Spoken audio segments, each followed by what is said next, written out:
you've got Vance, who will be saying he does not want America dragged into a needless war on behalf of the state of Israel. And where that horseshoe becomes linked is around what Prime Minister Netanyahu ends up saying in this meeting. I don't know that people realize that these are the matters at play. If J.D. Vance is in that meeting, if the reporting is true, I think that behind the scenes, you're going to see a calling to the carpet of Prime Minister Netanyahu in a manner that is not probably too dissimilar from the way that we saw Zelensky to task, right? I think that that's highly likely, but I would like to know how you think Prime Minister Netanyahu can disabuse the president of what I imagine is the defense mounted by J.D. Vance to the same president for this abject and very public failure of what I think all of us, you, me, and anybody who understands the Middle East, realize was a fool's errand, namely trying to negotiate a deal with this regime in Tehran.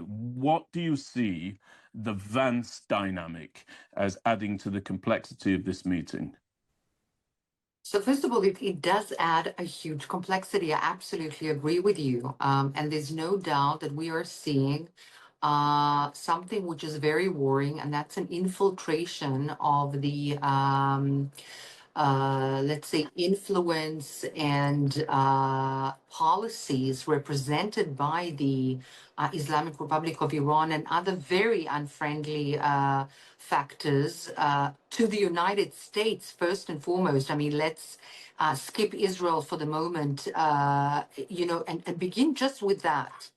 Now, there is a camp amidst the current administration supporting that. And we can see that amidst the Republican Party, not only in the left, the progressive left, but also in the right. And this has been in the making for at least a decade, if not more. In my opinion, more than that. There's been a slow, very, very meticulous infiltration. And that infiltration is taking place declaratively, publicly, in different forms. This is only one of the forms. And this is a huge challenge, which we and anybody who sees the truth, the good versus the evil, and it may sound completely melodramatic, like a Hollywood production, but this is something that Prime Minister Netanyahu will have to deal with and needs to take into account that it will be an inherent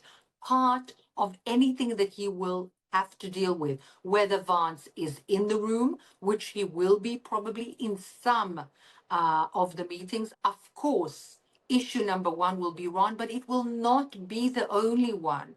And at the moment, Vance is specifically connected in terms of his stance and his rhetoric and his, let's say, weight with the failure slash, I would say, he may not see it as a failure at the moment, because let's remind everybody that there's a so-called continued, I put it again, very ironic, but there is a continued negotiation with the Islamic Republic of Iran, as stated declaratively by the president himself.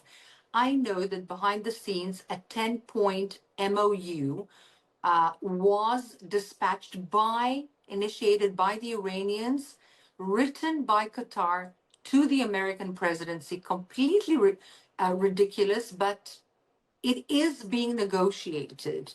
And the question is it really being negotiated, or is this whole thing a strategic, how should we call it, play? And this is something that Benjamin Netanyahu will have to take into account when he delicately walks throughout the mindful room into that meeting. Yes. So Ruth, I want to put an idea forward, and bear with me as I describe it. You just made mention of, I think you called them mistakenly the progressive left. I prefer to refer to them as the regressive left, but we can agree to disagree.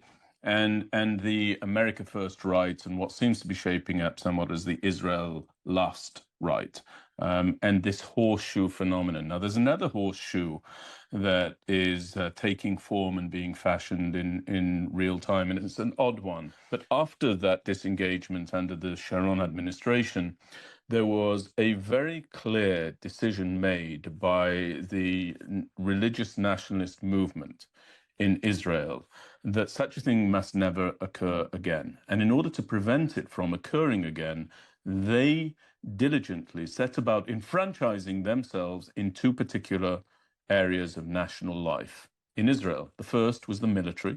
So we see a great many disproportionate number of officers that emanate from the religious nationalist movement. They enfranchised themselves within the Israel Defense Forces, specifically in the officers' corps. And they also made sure that they shaped up pretty quickly within politics. Rather than being lobbying groups around the periphery of politics, they started to take up position within the political sphere, forming parties. But there are others who are vying to enter the next Knesset after the elections on October 27th from a similar background. The reason that I'm mentioning that is that came about as a result of a sense of an historic betrayal among the religious right in Israel, namely the disengagement. In America, Ruth, you have something not dissimilar among the veteran class. The veteran class is split right down the middle by a very prominent schism for those who observe it. And I'm referring to the veterans who were dispatched and deployed to the theaters of Afghanistan and Iraq. And generally speaking, if one listens and consumes what it is that they put out there, one side of that schism feels that the campaigns in Afghanistan and Iraq were well thought out, well-based, solidly implemented, and essentially a force for and a crusade for good. And then there's another side. And the other side of that schism believes that American blood and treasure was spilled needlessly in an ill-conceived series of campaigns after 9/11.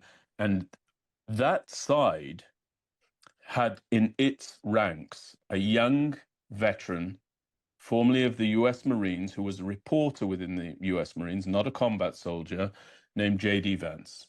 And J.D. Vance enfranchised himself similarly within the political sphere, with his primary goal being ensuring that the American boys and girls, are never dispatched in the cause of a foolish war or a foolish military campaign ever again. So, where does this odd horseshoe come about? In the Oval Office, or in the meeting between Prime Minister Netanyahu and President Trump, there is an idea that Prime Minister Netanyahu needed to give something in order to get this meeting. And where he gave, and it goes back to your opening statement, was the idea that the ISF, this international stabilization force, could start to deploy these troops inside the Gaza Strip in order to bring that elusive stabilization to the enclave there on our southern front in Israel, inside the Gaza Strip. That will have been a thumb in the eye to Smotrich, a thumb in the eye to Smotrich. I don't believe Netanyahu actually has any support within his coalition for anybody taking over the Gaza Strip in that sense. And then on the other side, you've got Vance, who will be saying he does not want America dragged into a needless war on behalf of the state of Israel. And where that horseshoe becomes linked is around what Prime Minister Netanyahu ends up saying in this meeting and extracting from this very meeting. I don't know that people realize that these are the matters at play.